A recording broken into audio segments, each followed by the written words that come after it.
I'm going to go ahead and get us started. Again, for those of you just joining, thank you for spending your evening with us. My name is Sheela Roth. I am head of clinical education at Pearl AI, and I'm honored to have Dr. Austin with us tonight. Dr. Austin has been practicing for the last 16 years. He is in Austin, Texas, and I'm sorry, San Antonio, Texas. Messing up your name, Dr. Austin, apologies. Also a director, writer, monthly columnist for Dental Economics magazine, where you're talking about products and technology. A lecturer, we were just talking about how he does dentistry a couple days a week and then jumps over to an airplane for the weekend and travels all around and shares all kinds of interesting information with the dental space. We're really thankful to have you with us, Dr. Austin. I'll let you take it away. Thanks again for being here. Thank you so much, Sheila. Love you. Love Pearl AI. Just the best. We'll talk about it a little bit later and how it fits into my whole approach to building my practice around my mental health. But it all starts here. It all starts with my dad. And I show my dad before every program I do because I'm proud of him. Proud of what he did for dentistry. He practiced for 25 years in Amarillo, Texas, which is in a small town up in the panhandle of Texas. In 1983, he sold his practice in Amarillo and we moved to San Antonio, where he began teaching at the dental school. Now, I don't know why you guys got into dentistry, but for me, it was my dad. And I know that many people become a dentist or get into dentistry because one of their parents is also a dentist. It's a super common pathway of entry into the dental field. It's around 10%. 10% of dentists are second generation dentists. We're even now seeing third generation dentists. I did a lecture in St. Peter, Minnesota in January of last year, and there was a fourth generation dentist in the room, which is really crazy to think about. And in fact, my patients ask me all the time, sort of apropos of nothing, if my dad was a dentist, which I honestly find kind of insulting because in my head, I automatically translate that question into why on earth would you want to do this all day if you weren't pressured into it by a helicopter parent? And I certainly wasn't pressured into this by my dad, but he is the reason that I became a dentist. And today it's clear to me that I wanted my dad's approval. I became a dentist because I wanted to make my father happy. I wanted to hear he's proud of me. I think that's something that probably everyone wants to hear from our parents, the people that are supposed to love us the most. I think we're hardwired to seek out and desire that kind of approval, but there's just one problem. I'll never get that kind of approval from my father because he died when I was 10 years old. I've been chasing his ghost for the last 34 years. In fact, I never even got the chance to tell him I wanted to become a dentist. And now as an adult, I realize that it sounds crazy to try to work to get his approval without him even being around. But it took me a long time to figure that out. And there's always been an emptiness. There's always been like a void. There's always been something missing, like right here. And I've tried to fill this void with all kinds of stuff in my life, stuff that's bad for you, stuff like cocaine, stuff like escorts, stuff like base jumping. I'm obviously kidding, guys. I mean, come on. Do I really look like the kind of guy who goes base jumping? Achievements. I'm kidding. I'm kidding. Achievements is what I've tried to fill that fill that void with. Ever since I was 10 years old, I've tried to fill that void with achievements, but it never filled that emptiness. Ever since I was 10, I tried to do things that I thought would make my dad proud because I thought it would make me feel better. When I was in dental school, I ran for and became dental school class president. Didn't make me feel any better. I was picked to give the speech at dental school graduation. Did not make me feel any better. I even one time was going through my dad's stuff and found a lapel pin that was a 25-year member pin to the Texas Dental Association. So I decided to run for the board of directors for the Texas Dental Association. And I won the damn election. And I had to go to 10 meetings a year for 3 years. I didn't want to do that. It was terrible. What an insane thought process looking back on it. I mean, look at this picture. This is the least diverse group of human beings that has ever existed. Look at me, I'm in the bottom left-hand corner like Benjamin Button, aging backwards. What am I doing here? In the agenda book for every meeting at 10:30 in the morning, it would say, reminder board members, take your Lipitor. I'm like, bro, I listen to Kanye driving over here. What am I doing in this room? What an insane thought process to think that this would make me feel better.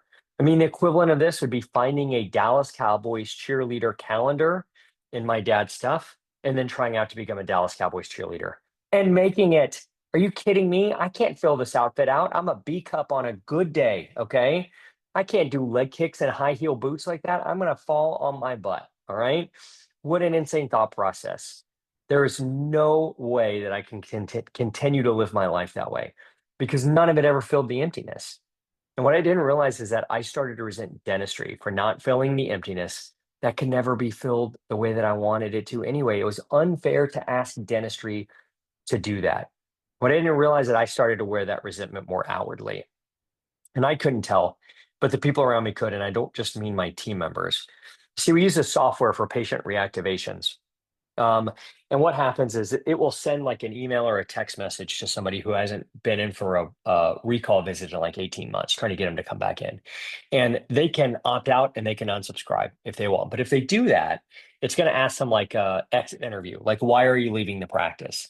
And there's a pull down menu and they can select all sorts of things. Like the standard answers would be like, my insurance changed, or I moved, or I saw a picture of you dressed as a Dallas Cowboy cheerleader, and now I had to confront some questions about my own sexuality. Any of the standard things like that, right? And then it sends us an email so that we can archive the patient. We don't have to keep bugging them, right? So one day I get to the office early. I open up the office email, and I'm greeted by this email from our software from Chris. And Chris is seeking care elsewhere because, and I quote, Dr. Austin just seems so angry all the time. And this shocked me because I thought I was a great actor. I thought I was Daniel Day-Lewis putting on a great show every day for my patients, and I thought they loved it, and I thought they loved me. And it turns out they could tell. Turns out I wasn't such a great actor. Patients could sense it. They could sense my unhappiness. I could not continue to let that happen. And literally, as I looked up from this email across my private office, I saw the wall opposite of where my computer was, and I saw this. Maybe Chris is right. Maybe I do have an anger problem because this is one of the walls in my private office that I punched a hole through the sheetrock. I can't even remember what set me off enough, whatever day this was, that I punched a hole through the wall. This helped me realize that I needed help, that I needed to talk to somebody professionally, but I was scared because I felt alone. Was I alone? You hear all the time about dentists having the highest rate of suicide, which means a high rate of depression and mental disease. So maybe I wasn't actually alone. So I just started to think about it. Like, is it true? Is it true that dentists have such a high rate of suicide and whatnot? And so as I thought about like what's contributing to all of this stress, I realized that dentistry is just not easy. It's never been more difficult than it has been since 2020. I think that took it to a whole nother level. Um, all of us had staffing issues during the pandemic. Every one of us are usually consistently operating a person short. Like I think for the first time in a long time, I'm not short staffed at the office. And I don't even know what to do. It's like somebody calls in sick and it's like not the day's going to be insane. Like we're actually okay. It's the weirdest thing. Um, but it took like it's taken since COVID. I mean, it's 4 years later, and it took me that long to like find the last person on my team, to fill out that roster. Which is just so hard. I was never taught to be a leader in dental school. We didn't even have a course in leadership. Maybe we did. It could have been taught by Tony Robbins himself, but it wasn't on my state board exam, so I didn't care. So even if we did have great leadership education in dental school, it wouldn't matter because we don't care at that time. Then we get out into practice and we get thrust into a leadership position. We don't know how to handle it. Clinical failures are absolutely something that I take with me and take them home. I know you're not supposed to, but I do. Social media and our access to it 24/7 is a problem. I feel like patients are more demanding than ever.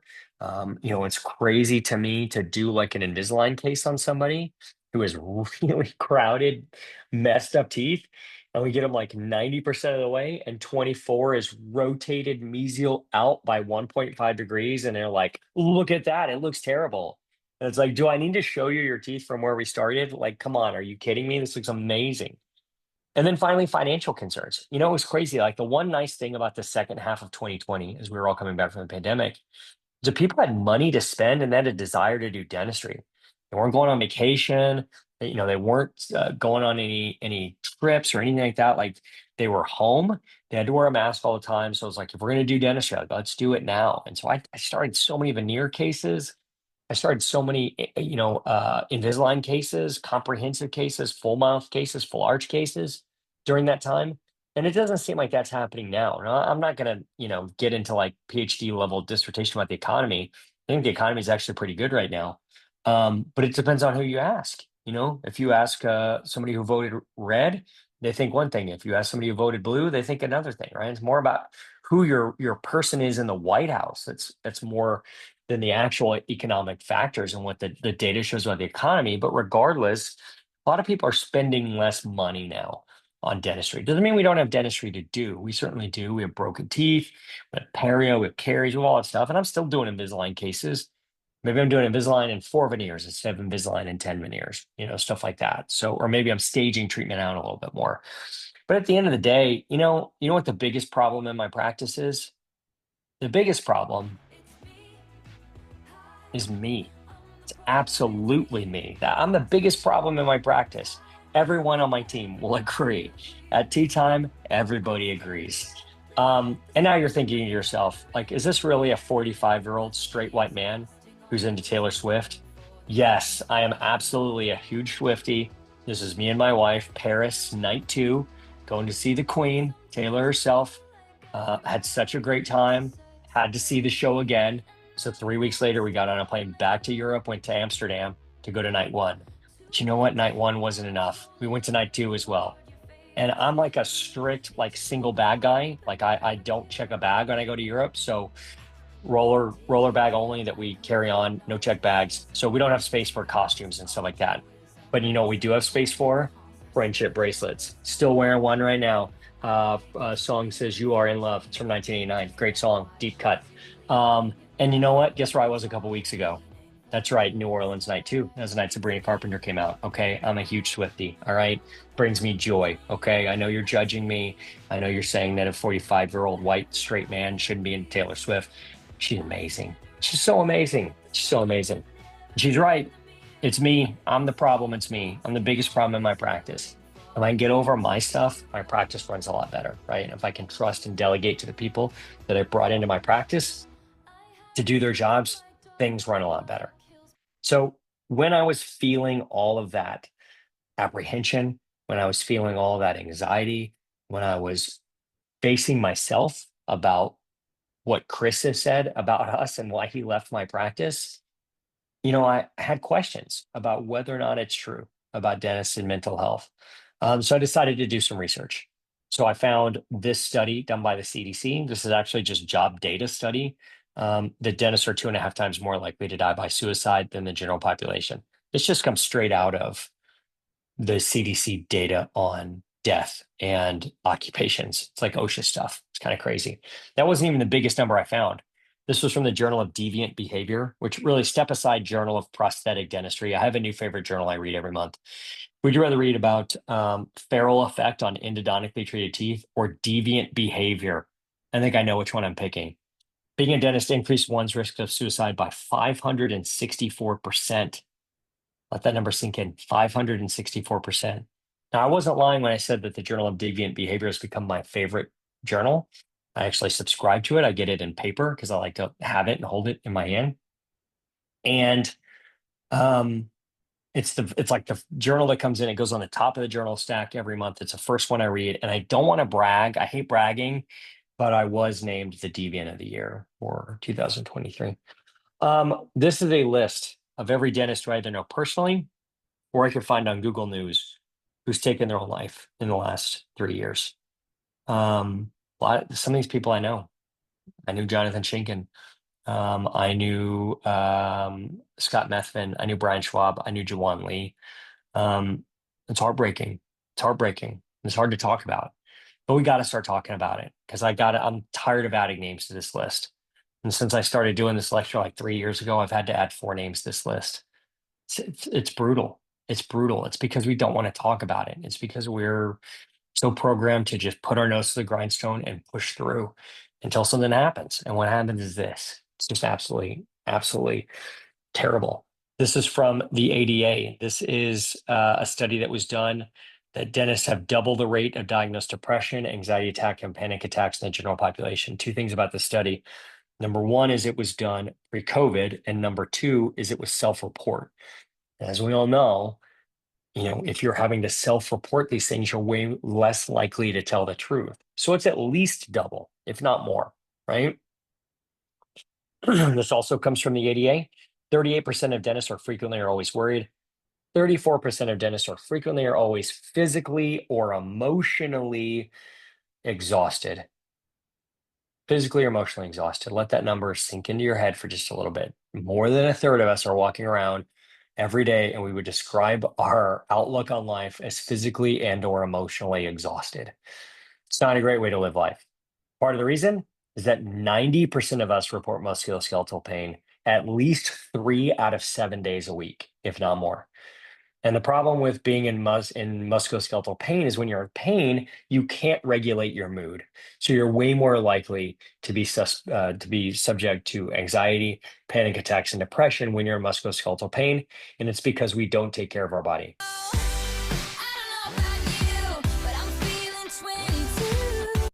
I'm not feeling 22 anymore. I'm 45, and after a full week of dentistry, of chairside dentistry, I feel like I'm 62. Okay. Our bodies break down. Our bodies break down when our bodies break down, our minds break down. Our bodies break down because we don't take care of ourselves. This is from the CDC website. This is risk factors for suicide. First red arrow there, history of mental disorders, particularly clinical depression.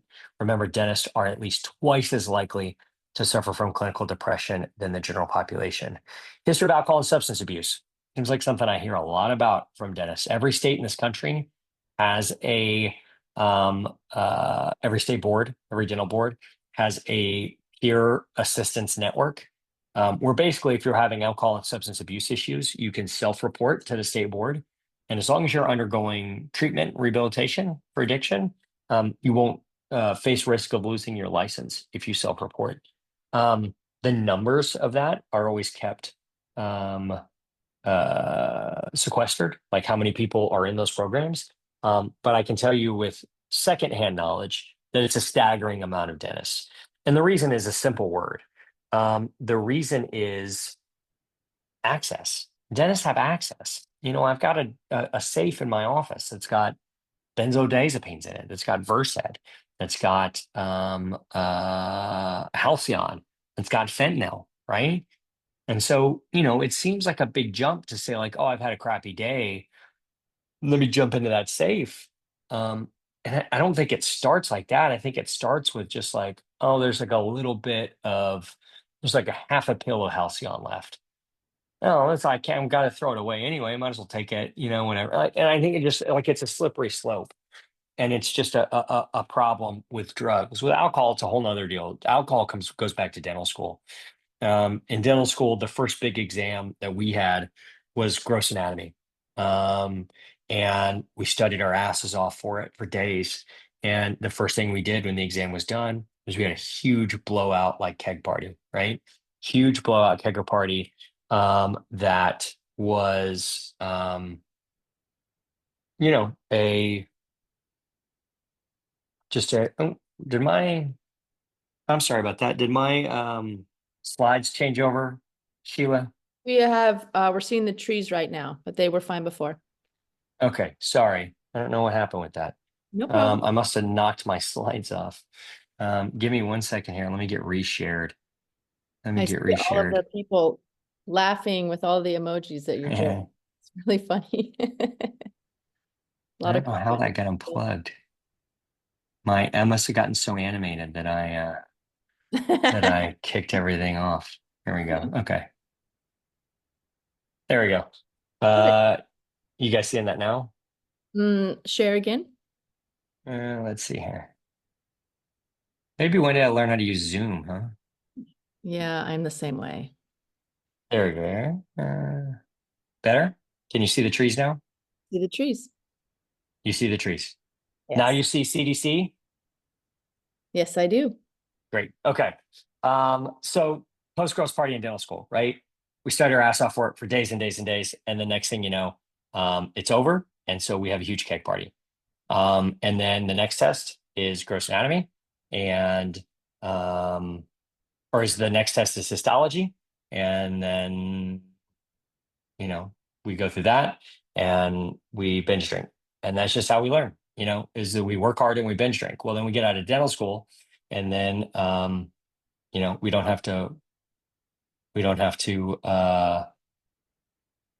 we don't have like tests to take anymore, so we can drink on weekends. And then more than weekends, it gets to be like, you know, Tuesday, and then Wednesday, and then Monday, and then Friday. It just like goes on and on and on and on. So, it's a huge problem. It's a huge problem, and it's something that we need to look at. Feelings of hopelessness. Remember, 34% of us walk around physically or emotionally exhausted every day. Huge problem, and I think something that we need to work on. One, two, three, fourth one down there, isolation. I'm not talking about rubber dams. I'm talking about the fact that most of us are working alone. We're the only dentist in our office, and it's a huge problem. Physical illness. Remember the 90% of us that are in musculoskeletal pain at least 3 days a week, and can't regulate our mood. And then finally, unwillingness to seek help because the stigma attached to mental health. Such a huge problem, something that we absolutely need to work on and make things better, right? Finally, as we get into talking about, and Sheela, are you seeing the thing that just says brain health? Is that what you're seeing there? Yep, absolutely. Okay, good. When we talk about these diseases, it's not uncommon for somebody with depression to say or to hear from friends or loved ones, like, oh man, it's all right. Like, turn that frown upside down. Like, you get to choose what kind of mood you're going to be in today, right? And that's not true. It's not true at all. You can't choose not to be depressed. It's not a decision that you can make because it's a chemical disease. It's a disease that has a basis in chemistry, right? You would never have a patient who has diabetes and like go up to them and put your hand on their shoulder and say like, oh, it's all right. You turn that A1C of 11.5 upside down. You can choose to be a A1C of 5.5 today, right? Like, of course not. We would never do that because we understand the risk, or we understand the pathogenesis of disease, right? It's not diabetes isn't a choice. It's a chronic long-term inflammatory disease. This is just like hypertension, just like hyperlipidemia. And depression is the same thing. Anxiety is the same thing. All of these diseases have a chemical basis in them, and that chemical basis is neurotransmitters. And these are all the neurotransmitters that you see here that have like a role in our mental health. And so you see like all the opportunities there are for something to go wrong. You see things like GABA. GABA is the brain's primary inhibitory neurotransmitter. You see that up on the upper left under amino acids. GABA is like if your brain was a stereo system, GABA turns the volume down.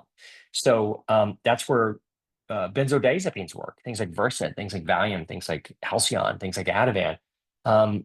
That's where those things work. Well, in people with anxiety, GABA is at low levels, right? GABA is not at the right spot at the right time, and we don't have enough of it to turn the volume of the brain down. So we have anxiety, and that leads to panic attacks, right? In the middle on the left, you have monoamines. Things we're really used to working with dentistry, like epinephrine, norepinephrine, and histamine, right? We inject epinephrine into a patient every day. But that's part of our sympathetic nervous system, along with norepinephrine, plays a role in fight or flight. And there's a lot of people who are walking around living in their sympathetic nervous system all the time because they're just so stressed out, right? That's obviously going to lead to panic and burnout. Dopamine under the monoamines is what makes us feel good, right? That's the feel good chemical. If you post something on Instagram and it gets a bunch of likes, you get a hit of dopamine. If someone tells you you look good, they like your outfit, you look like you lost weight, whatever, hit of dopamine, right? We like to do things that releases dopamine. So if we learn a habit of doing something releases dopamine, then we're going to keep doing it, right? And so if that's a good thing, like exercise, great. If it's a bad thing, like drug use or binge eating or alcohol, then it's a bad thing, right? And so that's heavily favors into addiction issues. Serotonin regulates our mood. It's the big daddy neurotransmitter that keeps our mood modulated and regulated so that we don't have huge ups and huge downs. When we have depression, we have bipolar disorder, things like that. That's where those come into play. Peptides on the upper right-hand side, things like oxytocin, right? Oxytocin is known as the love hormone. It's what's responsible anytime you feel love in your life, comes from a release of oxytocin. Oxytocin is also used when we need to induce labor um, uh, in the name of Pitocin, which is synthetic oxytocin. And it's probably responsible for the reason that humans exist, right?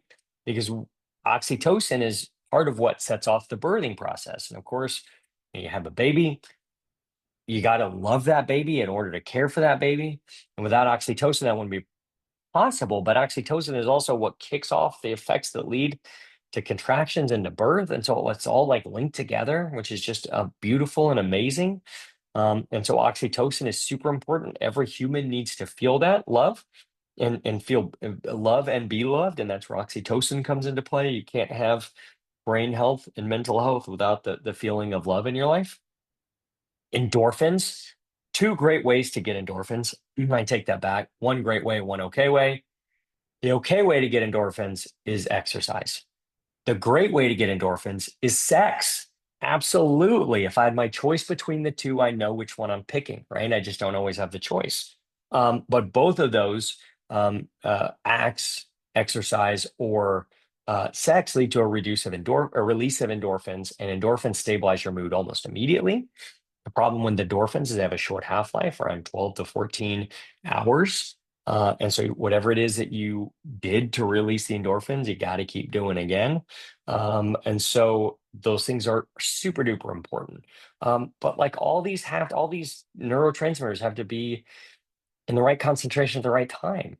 So all these diseases, depression, panic, anxiety, these are all chronic long-term inflammatory diseases. The same way that hypertension, hyperlipidemia, diabetes are. It's all the same thing. It's just a different part of your body. Instead of your endocrine system, it's your nervous system, right? Same thing.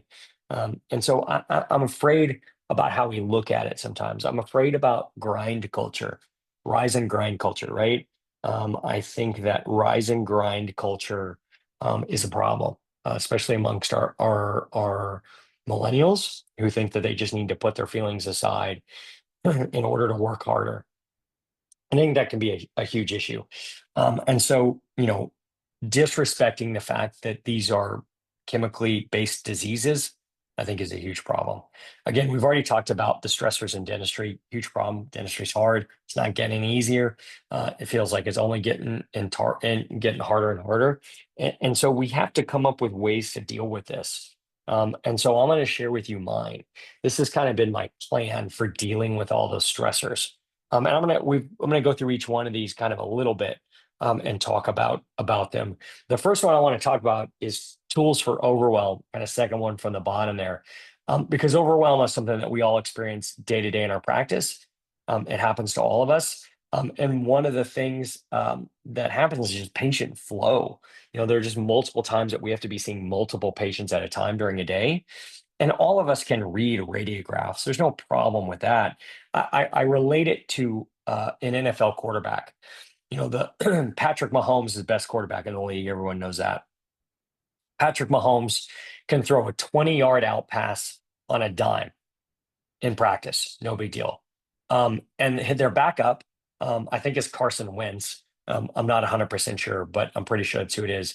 Their backup can do the same thing. In practice, he can throw the same 20-yard out pattern like Patrick Mahomes. And anybody who's an NFL quarterback, starter, second string, third string, can all make the same throws. It's not about the throws. We can all read radiographs. What separates Patrick Mahomes from the second or third string quarterback is that he can do it when the pocket is collapsing on him, when there's people falling at his feet, when there's 15 other things going on. We can all read radiographs when we have the time to sit and read radiographs. We can't all read radiographs when we have 15 things going on. And that's what I love about Pearl. Pearl helps me find things that, yes, if I have the time to sit down and look at my radiographs and had 5 minutes to sit down and go through a set of a full mass series of radiographs, I'd have no problem catching any of it. But a lot of times I don't have 5 minutes. I have 45 seconds. And Pearl helps me not miss things. So I talk about tools for managing overwhelm. That's what I mean. And Pearl is one of those great things. It's a great thing that's added to my practice. I want to talk about yoga briefly because I think yoga is really important. This was a study that was done in the Journal of Dental Hygiene. This was from some years ago, where they tracked dental hygienists who did yoga 1 hour a week. And what they found is that dental hygienists who did yoga 1 hour a week had longer careers than dental hygienists that didn't. That's true for any chairside dental personnel, dentist assistant, therapist, hygienist. If you're working chairside, you need to be doing something to work your body. And yoga is one of the best things that a dentist could do because it helps the mind and it helps with the body. Yoga is really just stretching and breathing. I used to think that yoga had to do with spiritualism, with chanting and incense and essential oils and that kind of crap, and it doesn't. This is my yoga instructor, Sarah. Sarah also happens to be my physical therapist. She's a doctor in physical therapy as well. She does both. And she does yoga with a very specific physical therapy tilt in mind, so that she makes sure that like we're doing things scientifically based. So we don't chant. There's no incense going. There's no new age music or anything like that. Like we stretch and we breathe, which is what yoga is. And if you go to Sarah's yoga website, you will see this image here of me doing child's pose. And Sarah did give me a $25 Starbucks gift card in order to be able to post this on her office or her yoga website or yoga studio website. So that does mean technically I am a professional yoga model. So I do need to update my Instagram bio and my LinkedIn account to show that I am a professional yoga model. So I highly recommend that if you're working chairside dentistry, do an hour of yoga a week. Just it'll make your life better. I promise. It will make your life better, both mentally and also physically. Exercise, super important. Now, we typically think about exercise for two things. One is cardiovascular fitness, whatever, fine. I guess it does that. I don't know. The other one is for weight loss. And of course, like the vast majority of Americans who exercise will never lose an ounce of weight from exercise. You know, abs aren't made in the gym. Where are abs made? With Ozempic, people, it's 2024. What are we doing? That's all you need. That's all you need. Um, you don't lose weight by exercising. You lose weight by eating right, right? What exercise? Exercise isn't for here. It's not for your gut. It's for here. This is what exercise is for. And I think we get into our minds that like, oh, if I'm not exercising, like if I'm not doing a CrossFit hour workout where I'm bleeding and sweating in a puddle at the end, I've wasted my time. And that's not right. Even if it's a 20-minute walk around your neighborhood at the end of the day, I think it's a beneficial thing to do. It's about your mind. It releases endorphins. Endorphins absolutely stabilize your mood. They do so quickly. They do so very effectively. I want you to think about how many times in your life you didn't want to exercise and then force yourself to exercise. For me, it's like every time in my life that I've ever exercised. But do you ever regret it afterwards? Like, no, of course not. You always feel great, right? That's because of endorphins. I'm a big Peloton guy. You can find me on Peloton at Joshua Austin DDS if you're a Peloton user. If exercise and sex are the best way to get endorphins released in your body, like just combine them both together by doing a workout with the hottest Peloton instructor you can find. And for me, it's Jess King. Love her. Love her. This is like double endorphin release for me when I work out with Jess King. Meditation, super duper important. Super into meditation because meditation has science behind it. And I don't mean like transcendental meditation where you're like sitting for an hour. I basically just mean like 5 minutes of mindfulness breathing. Breathing makes everything better. And if I would have simply just taken 5 minutes to breathe, I would not have punched the hole in the wall, right? Breathing makes everything better. Probably I wouldn't even need 5 minutes. It would have taken 30 seconds to breathe. Would have made everything better. So plenty of studies that show that meditation lowers the physiologic signs of psychological stress, meaning it lowers blood pressure, it lowers heart rate, it lowers cortisol release. Like it's an amazing thing. So I highly recommend 5 minutes a day of a guided meditation. I need a guided meditation because I'm not very good at like turning my brain off. But some people can meditate on their own. So I use the Calm app. They have a free version. They also have a paid version. Both of them work well. I have a sleep mask and I have AirPods. And I will, at some point during my day, close the door of my office, do a 5-minute guided meditation. And I'll just listen to the person and go through the guided meditation. I always feel better at the end. I always feel better at the end. Now, the great thing about the guided meditation is the people that they pick for guided meditation are always like very soothing voices. They're always British because British people sound so much better than us. British people are better at everything that they do, including having a soothing voice like this. Breathe in and breathe out. Breathe in and breathe out. Like no one wants to listen to Gilbert Gottfried do guided meditation. No one wants to listen to Donald Trump do a guided meditation. A lot of people talking about guided meditation. Let me tell you, it's tremendous, tremendous guided meditation. A lot of people are saying we're the best at guided meditation. People are saying it. People are saying nobody's ever meditated like we have. That's how good we are in meditation. We're going to keep doing it. We're going to keep doing meditation better than anybody else because we're the best at meditation. I tell you want to be a winner? Guided meditation. Like you wouldn't believe. Like you wouldn't believe. Right? No one wants to hear that. In retrospect, 50.9% of this country wants to hear that. And it blows my mind. But regardless, you won't find Donald Trump doing any guided meditations on here. You'll find very gentle speaking British people who will make your day better. So 5 minutes, that's all I ask. Do it in your private office. What if you don't have a private office? Do it in the storage room, in the supply closet. Do it in the break room. Do it in your car. Do it in your bathroom. I don't care. Is everyone on your dental team going to think you're doing a twosie when you're in the bathroom for 5 minutes? Yes, we are. Who cares? Do it at the same time. I don't care. Multitask. Okay. 5 minutes is all it takes, and I'll guarantee you it will make your life better. Absolutely think you should take a social media vacation. Take a couple weeks off social media. Deactivate your accounts, get them off your phone, and you will see how many times you reach for your phone and you don't need to, just to fill the little bit of silence in your life. I'm a big fan of using an app limiter on my phone, so just how long I can use the app. So I'm going to show you how to do it on an iPhone because that's what I have. I don't have an Android, so I'll have to walk you through it on an Android. So first step, if you have an Android, you want to set an app limit on your phone, and a limit on the amount of time you can spend on an app on your phone. Is go to the Apple store and buy an iPhone, okay? The rest of us are judging you in the office group chat because you turned our group chat green, okay? It was blue before you got there and now it's green, all right? Everyone, like, I don't even want to have a group chat with somebody unless they have an iPhone, okay? That's where I'm at. So, screen time, go to settings, screen time. You're going to turn this on. You are going to click OK, click continue. You're going to set this up for you. However, you should absolutely set this up for your teenagers for sure. Then you're going to set an app limit. After app limit, you're going to select the apps that you want to set this up for. For me, it's Instagram. That's what it is. Totally Instagram. Hour a day. Shouldn't be on Instagram more in a day than I exercise. I think that's reasonable. I think that's something that we should all do. Last thing I want to talk about that was on my list there of things to do was therapy, because therapy's been really beneficial. I think it's really important. Am I saying that everyone needs therapy? Of course not. Just everyone who works in the dental office needs therapy. But seriously, just having a safe space to talk about the events of your life and your feelings with someone that can give you honest feedback, I think is really important. I think everybody who works in dentistry could benefit from this, mainly because we're all givers. That's why we got into dentistry, because we give of ourselves and to others.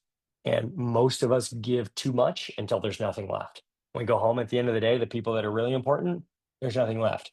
And what I want you to do is stop giving everything you have to those people and save some for the people that count, the people that are home. And therapy helps you do that, helps you set boundaries. For me, it helped me develop healthy coping skills. Super duper important. Dentists, by and large, have terrible coping skills: drugs, alcohol, gambling. I mean, gambling now with apps is insane. I can put a 5-leg parlay on tying the results of the election with the over under on the Bills and Chiefs game this weekend, in addition to some sweet college basketball action, like all from my DraftKings app or whatever, anywhere in the country. Um, it's a problem, right? Like the amount of gambling addicts have supremely gone up. So drugs, alcohol, gambling, sex, and junk food. Those are the coping skills that a lot of dentists use. And therapy helps you develop coping skills that are far healthier than those things. Process previous traumas. We're going to talk about traumas. We're going to close with a little talk about trauma in just a minute or two. So you'll get some more definition on that.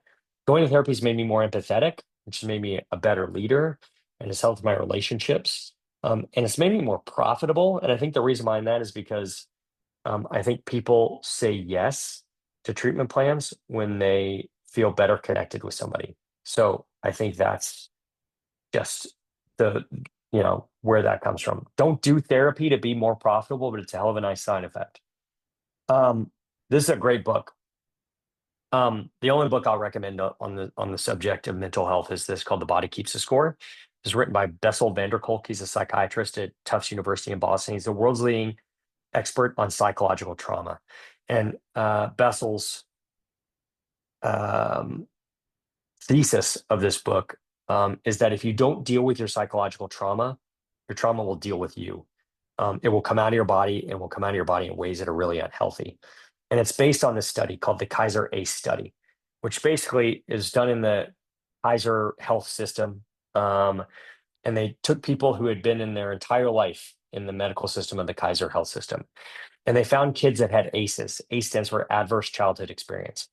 They follow those kids who had ACEs throughout their entire life in the healthcare system.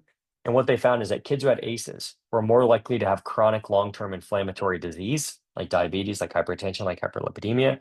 They were more likely to have drug and alcohol abuse issues. They were more likely to have autoimmune issues, things like lupus, rheumatoid arthritis, fibromyalgia, like explain that. And they were more likely to die in early death.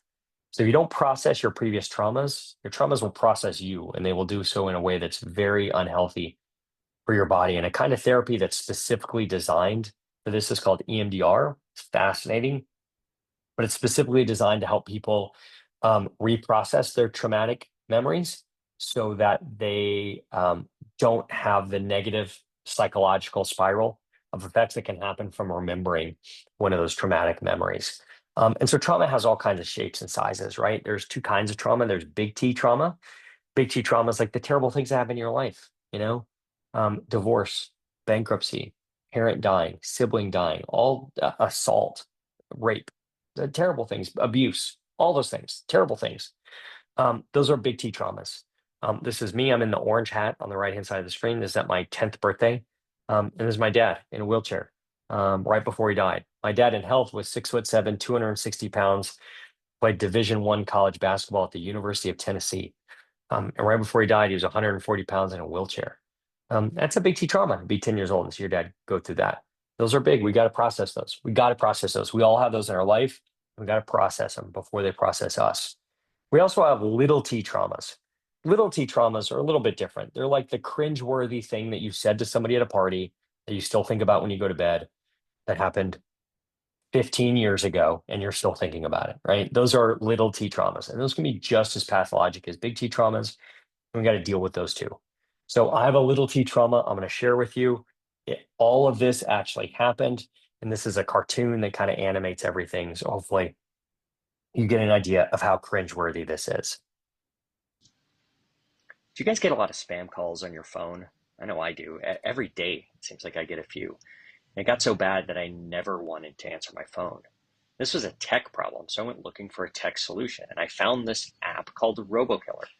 It's supposed to alleviate this problem in the background of your phone so that your phone never rings when a spam caller is calling. And there's two kinds of spam calls, though. The first kind are robot calls. Those are just like the "we are calling to tell you about your car warranty" calls. And RoboKiller just zaps those without your phone ever ringing, which is great. The other kind of calls are call center calls. Those are harder to deal with, but RoboKiller has a method. It has these pre-recorded conversations to try to keep the call center on the phone for as long as possible, thinking that they're talking to a real person. Meanwhile, it's just the app.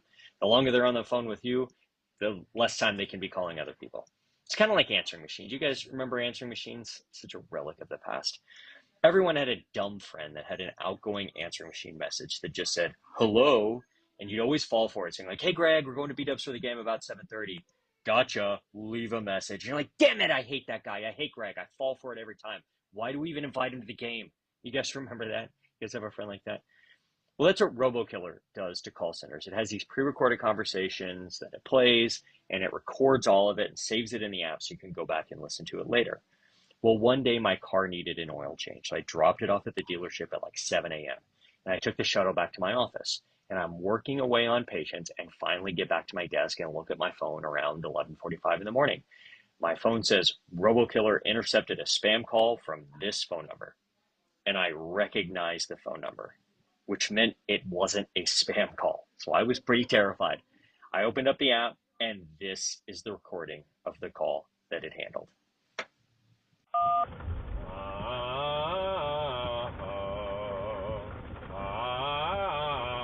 Hello? Hi, Joshua Austin? Yes. Hey, Mr. Austin, it's Rosie at North Park Lexus. Are you here at the dealership? Yes. Okay, I was trying to page you, so I thought I'd call you. Your car's ready. Okay. Come see me at the cashier's office. Hold on 1 second. No worries. Here's the deal. Uh-huh. You just caught me in a vocal training exercise mode. I have been training for 6 months to go on to America's Got Talent because I want to be a singer. And I'm looking for, like, unbiased people to listen to me sing and give me their honest and, like, heartfelt opinion. So, like, this could be kind of like The Voice, where you can't see me, but you can hear me and, like, give me, and you don't know me, so you can, like, give me, like, an honest opinion on whether you think my voice is nice or not. Are you cool with that? And Sure. just hear me, like, sing for, like, 30 seconds, give me your opinion, and then I'm all game to what you need from me. Deal? Oh, I thought that you were doing that already when you were doing that. Oh. Okay, ready or not, Yeah. here I go. go. Ahead. Key. And it seems to me you lived your life like a candle in the wind, never knowing who to cling to when the rain set in. And I wouldn't like to know you, but I was just a kid. Candle burned out long before your legend ever did. All right, I was a little hoarse there, but can you just, like, give me your honest opinion about what you thought of that? I would too. Yeah, I would vote for you. I would give you a chance. I need a little more feedback than that. Come on. Give me the goods. Well, what do you think? Do I have the heart? Am I going to win $1 million on America's Got Talent? Honestly, I would say you probably wouldn't win the $1 million, but you probably go a couple of rounds. That's a little rude. But you wanted my honest opinion. Okay. You sound good. I mean, you know. I mean, you sound good. That's why I said you probably go a couple of rounds. I mean, come pick up your car. Your car's ready. Okay, you know what? I have to go gargle some eggs, so I'm going to cut this conversation short, but thanks for listening. So yes, that actually happened. That is totally real. I remember listening to that and just thinking, like, you know what? She can just keep my car. It's fine. I don't need it. I'll get another one. I'll continue to make payments on it. It's fine. And I realized I had to go pick it up. So I waited in line thinking she'd already be gone. And of course, waiting in line at the cashier, a person says, next, please. And it is Rosie. So go up to Rosie. I'm like, Rosie, I need to pick up my car. She says, what's your name? I was like, it's a white RX 350. And she was like, I need your name. I was like, I can actually see it through the window. It's like third one in on the second row. It's like, I need your name, please. I can't look it up without your name. It's like, Josh Boston. And Rosie says, oh, the singing guy. And I was like, oh my God. So then I start trying to explain to Rosie what happened, and it was an app and yada, yada, yada. And I realized, like, no one's home. The lights are on and no one's home. She's not understanding any of this. It's all going over her head. So I was like, what am I doing? Why am I arguing with this woman? Like, you know, Rosie, here's my credit card. Why don't you run my card? No big deal. I'll get out of your hair. Great. She runs my card. She's like, hey, they're going to pull your car around the circle drive. Great. Thanks, Rosie. Appreciate it. Have a good day. I'm walking away. Get about 5 steps away. Rosie says, Mr. Austin. And I turn to look at her and she says, it's going to be a no from me, dog. And I was like, you still think it was me? You still think that was me? That's a little T trauma. And I relive it here. We've actually done EMDR on that memory with my therapist. And so you probably have some of those in your life. If you're like me, have some of those cringeworthy moments. And those can be as traumatic too. The hard part about therapy is like, where do you find a therapist, right? It's easy to ask somebody like, where do they get their hair done? Where do they get their nails done? What gym do they work out at? It's much harder to go up to a friend of yours and be like, oh, you're crazy. Where do you go? So it's hard to find somebody, right? A great place to find somebody is the AAMFT, American Association of Marriage and Family Therapists. They have a very nice find a provider tool, find a therapist tool in there where therapists can list their core values and beliefs. And that works really, really well. And works great to find somebody that lines up with your beliefs. I see a therapist named Holly. Holly is amazing. She's in Dallas. I'm in San Antonio, so we're 5 hours apart. I've never met her in real life. We've only ever done virtual before, and she's perfect. And I found her on amft.org. Psychology Today has a great find a provider tool as well. Same type of thing. You just need somebody licensed in your state. That's all you need. My therapist, Holly, is licensed in 2 states, California and Texas. She lives in Texas, but she runs her calendar on California time. So my 5:30 p.m. is her 3:30 p.m. So I don't even have to miss patient care. Like every Monday at 5:30 is when our session is. And it works great. It works absolutely great. So you just need somebody licensed in your state. Other than that, most of what's happening virtual now, which makes it way easier. You can do it from your home, your office, your car. I've done it from the car before. And it just gives me less excuse to miss this. Now, when I started doing this lecture, this was the original title, Chamfered Psyche. And you're probably wondering what that even means. And the truth is that I just thought it sounded cool. When I came up with the title of this, I just hit an edible pretty hard and thought it sounded neat. And I'm obviously kidding a little bit. The truth is that we spend so much time in dentistry focused on minutia. We refine our margins with red striped diamonds until they are perfect chamfers. We polish our anterior composites until we can see our double chins reflected back at us in them. We root plane that cementum until it's so clean we could eat a plate of chicken wings off of it. If we could just spend a fraction of the time that we spend on our margins or our polishing or our root planing, on ourselves, our happiness, and our mental health, we'd be better. Our teams would be better. Our patients would be better cared for. And most importantly, our families would be better. It used to be my life's goal to be the best restorative dentist possible. And I've come to realize that that goal is incredibly unhealthy for me because it's completely one-sided. It totally ignores the other and even more important parts of my life. So I changed that goal. It's now my goal to put in the work to be a good restorative dentist, but also put in the work to keep me centered as a person. So my patients and my team, and most importantly, my family, can sense how grateful I am to have them in my lives. I do not want to become one of those awful preventable statistics. And that, my friends, is something I think my dad would definitely be proud of. Any of you can reach out to me anytime at the contact information you guys see here. If you've ever had any of these feelings of burnout, stress, depression, anxiety, panic attacks, just want you to know you're not alone. I'm one of you. You're with me. We're all in this together. You're not broken, and I'm here with all of you. Thank you guys so much, and be well.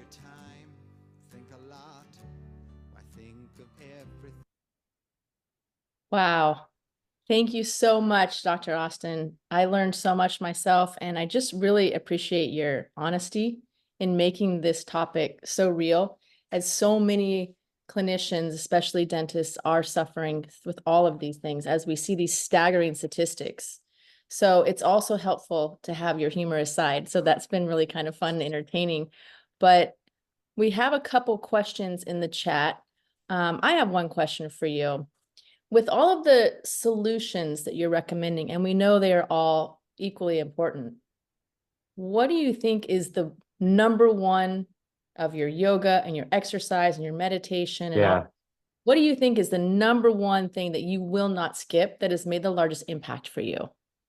I mean, it's therapy. It's by far therapy. I mean, that's been a huge part of it. The other things are all important, but therapy is just so vitally important because what you learn when you go through therapy is that the reason that you react certain ways, the reason that your brain works the way that it is because of like what happened to you when you were a kid. Your brain learns how to deal with stuff and it keeps doing that. It started when you were a kid and it keeps going. And so you got to learn some of those things. And honestly, like the insights that Holly has given me are things that like I like know deep down in my heart, but would have never put 2 and 2 together. That the way that I reacted to this whatever thing that happened to me is because of something that happened when I was a kid. And just helping you learn those things and then doing the EMDR work, like it's just been vitally important. And so that's where I'd start. The other stuff kind of fell into place after that. Like yoga stuff is great for your body. Exercise is obviously great for your body and for your mind a little bit. But like if you don't have like a partner to help you in this with like a therapist, it's just really hard. And I noticed there was some hygienists that were here from the chat, and hygienists oftentimes become de facto therapists for patients. I'm sure that every hygienist on here can like imagine 50 times in their career where some patient has told them like the deepest, darkest thing about them because they feel so comfortable with them. And like that's great and all. I'm so glad that patients feel that connection to hygienists. The problem is that hygienists receive little to no training at all in psychological matters. And so like they're not qualified to do that, whereas therapists are, right? And so that's what therapists do. And therapists learn how to do that. And that's the number one thing. If you've ever experienced depression, stress, burnout, anxiety, like having a therapist, even if it's every other week or once a month, can be like super hugely beneficial. Excellent. Yes, you're right about the hygienists. There's a lot of them here tonight. And also one of the questions was the same thing. And I think you addressed it, is for the hygienists, what are they dealing with? And we are spending a lot more time. I remember treating patients and they would come in and tell me these horrible stories, and you're with them for like 25 minutes, which is an incredible amount of time to be with them. But you do feel like I don't have the skills when they're, I don't know what to tell you. Yeah. because they have that, you're so close to them physically that they really open Yeah. up to you. Yeah. Esther Wilkins never taught us about like Jungian personality types, right? Like just didn't exist, right? Esther, God bless her, Yes. didn't, she teach you how to scale the decimal number 18 with the 1314 curette, but not how to help somebody through their personal crisis. Yes, for sure. Well, I know we have a couple minutes. There are some questions, so I'd like those of you to stick around. One of the questions, and this is up to you if you're going to want to feel comfortable answering, but it was about that you hadn't really discussed pharmacological antidepressants, and kind of what Sure. thoughts were there, if you had any experiences or recommendations. I know you're not really. Yeah, no, absolutely. So in the longer program, I spend a good amount of time talking about pharmacology because it's important, especially for us as clinicians who treat patients with mental disease, right? So it's 20% of adults in this country take a SSRI medication, selective serotonin reuptake inhibitor, antidepressant, things like Celexa, Lexapro, Prozac, Paxil, Zoloft, really popular drugs.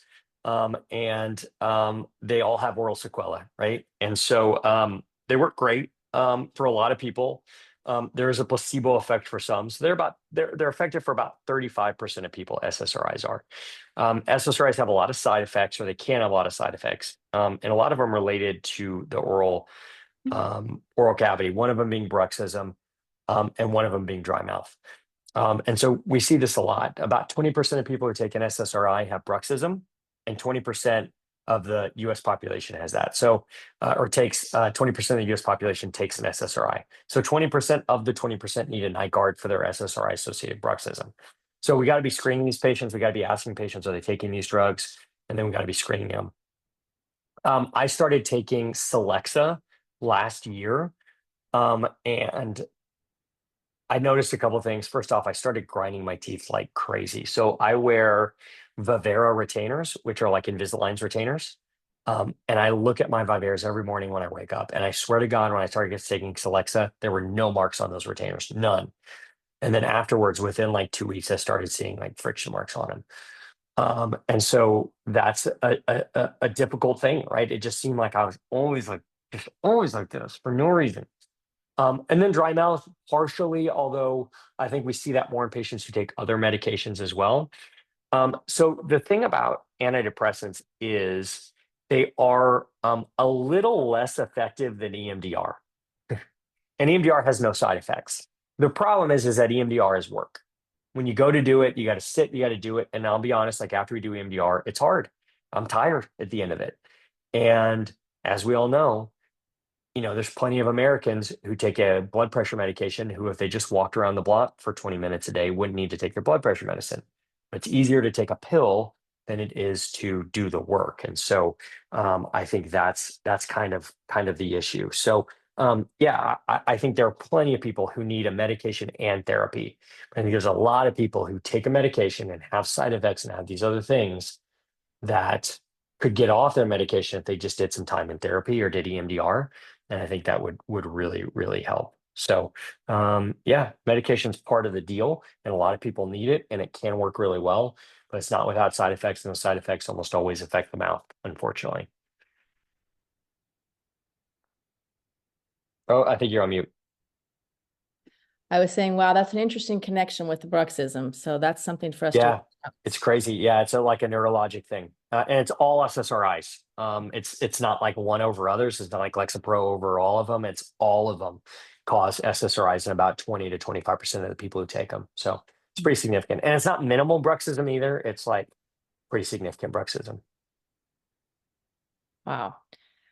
Well, I am going to jump in and share my screen for just a moment, the Pearl plug. But in reality, we have heard a lot of clinicians talking about Pearl and that radiograph review that Dr. Austin was discussing, on having that second set of eyes and having that little bit of breath of fresh air when we have that diagnostic fatigue and we're moving from rubber dams, like you were saying, to 4 exams or whatever the case may be, and having just x-rays to be able to give you that opinion and have that x-ray to share with a patient, right? To be able to let them know that there's a built-in, second opinion there.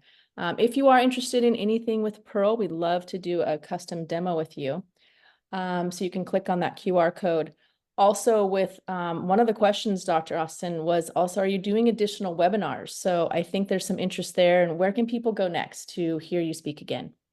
Yeah, so I do a lot of dental meetings. So I'll be at Greater New York. I'll be at Chicago Midwinter. I'll be at the Hinman Dental Meeting, which is actually my favorite dental meeting. Before we went on, we talked about our least favorite dental meetings. I'd be remiss if I didn't bring up my favorite ones. Hinman's a good one.